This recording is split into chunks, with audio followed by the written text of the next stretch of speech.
ಕೋಲಾರದ ಜನತೆಗೆ ಹೊಸ ನೂತನ ಸಂವತ್ಸರದ 2025 ವರ್ಷದ ಶುಭಾಶಯಗಳನ್ನು ಕೋರ್ತಾ ಇದ್ದೇನೆ. 2024ರಲ್ಲಿ ನನ್ನನ್ನು ಕಾಂಗ್ರೆಸ್ ಪಕ್ಷ ಅಭ್ಯರ್ಥಿಯಾಗಿ ಕಳಿಸಿದ ಮೇಲೆ ತಾವು ನನಗೆ 6,25,000 ಓಟುಗಳು ಹಾಕಿ ನನ್ನನ್ನು ಆಲ್ಮೋಸ್ಟ್ ಜಯದ ಭಾಗಿಯಾಗಿ ತಂದು ನಿಲ್ಲಿಸಿದ್ರಿ. ದುರದೃಷ್ಟವಶಾತ್ ಆಗಲಿಲ್ಲ. ನಿಮಗೆ ನಾನು ಸೇವೆ ಮಾಡೋ ಭಾಗ್ಯ ಕಲ್ಪಿಸೋಕ್ಕಾಗಲಿಲ್ಲ. ಮುಂದಿನ ದಿನಗಳಲ್ಲಿ, ಮುಂದಿನ ಎಲೆಕ್ಷನಲ್ಲಿ ನಾನು ಇನ್ನೂ ಎಷ್ಟು ಕಷ್ಟಪಟ್ಟು ನಿಮ್ಮ ಪ್ರೀತಿ ಅಭಿಮಾನಿಗಳ ಸಂಪಾದನೆ ಮಾಡಿ ನಾನು ಗೆದ್ದು ನಿಮ್ಮ ಸೇವಕನಾಗಿರ್ತೀನಿ.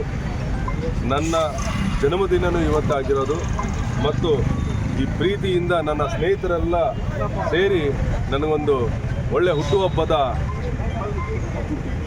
ಸಮಾರಂಭವನ್ನು ಮಾಡಿದ್ದಾರೆ. ಅವರಿಗೆಲ್ಲ ನಾನು ಬಹಳ ಹೃದಯದಿಂದ ಋಣಿಯಾಗಿದ್ದೀನಿ. ನಿಮಗೆಲ್ಲ ಮತ್ತೊಮ್ಮೆ ಶುಭ ಕೋರ್ತಾ ಇದ್ದೀನಿ. 2025 ಭಗವಂತ ತಮಗೆಲ್ಲರಿಗೂ ಆಯಸ್ಸು, ಐಶ್ವರ್ಯ, ಆರೋಗ್ಯ ಕೊಟ್ಟು ಕಾಪಾಡಲಿ ಅಂತ ನಾನು ಕೇಳ್ತೀನಿ.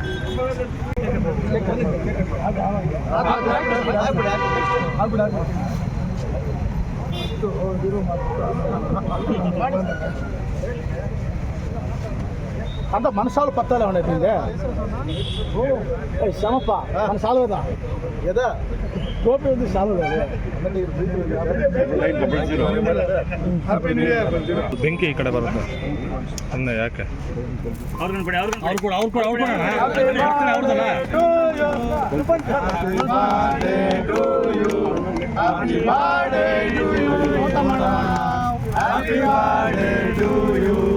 ಆಯ್ತಾ ವಿಡಿಯೋ ಮಾಡಿ.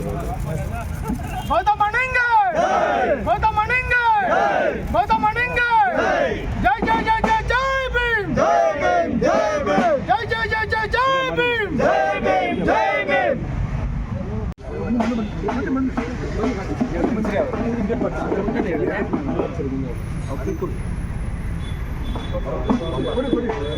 ಗೌತಮಣ್ಣ ಹುಟ್ಟುಹಬ್ಬದ ಪ್ರಯುಕ್ತ ಊಟದ ವ್ಯವಸ್ಥೆ ಮಾಡಿರ್ತೀವಿ.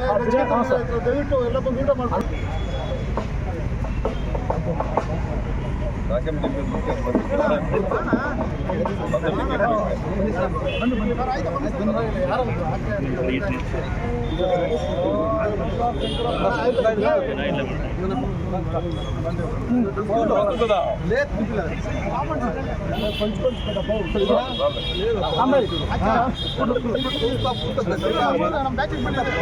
ವಿಶೇಷವಾಗಿ ಕೆ.ವಿ. ಗೌತಮ್ ಅವ್ರಿಗೆ ಹೇಳ್ತಾ, ಈ ಸಂದರ್ಭದಲ್ಲಿ ನಿಮ್ಮ ಆತ್ಮೀಯ ಸ್ನೇಹಿತರು ಹೇಳ್ತಾ ಇದ್ರು, ಹೌದು ನೀವು ಕಾಣಿಸ್ಕೋತಾ ಇರಬೇಕು. ನಿಮ್ಮ ಮೇಲೆ 6,25,000 ಓಟ್ ಹಾಕಿದ್ದಾರೆ ಅಂದರೆ ನಿಮ್ಮ ಒಂದು ಶಕ್ತಿ, ಈ ನಿಮ್ಮ ಒಂದು ಯುಕ್ತಿ ಈ ಜಿಲ್ಲೆ ಜನತೆಗೆ ಬೇಕಾಗಿದೆ. ಅದರಿಂದ ತಾವು ದಯವಿಟ್ಟು ಮುಂದಿನ ದಿನಗಳಲ್ಲಿ ಕೋಲಾರ ಜಿಲ್ಲೆಗೆ ನೀವು ಬದುಕು ಹೋಗ್ತಾ ಇರಬೇಕು. ಮುಂದಿನ ದಿನಗಳಲ್ಲಿ ನಿಮ್ಮ ಗೆಲುವು ಖಚಿತ ಅಂತ ಹೇಳ್ತಾ ಈ ಮಾತಾಡೋಕ್ಕೆ ಅವಕಾಶ ಕೊಟ್ಟು ನಮ್ಮೆಲ್ಲರಿಗೂ ಹೊಂದಿಸಿ ನಾನು ಮಾತಾಡ್ತಾ ಮುಗಿಸ್ತೀನಿ. ನಾನು KPCC ಉಪಾಧ್ಯಕ್ಷರು, ಮುಳಬಾಗಿಲು ತಾಲೂಕು ವೆಂಕಟೇಶ್ ಗೌಡ.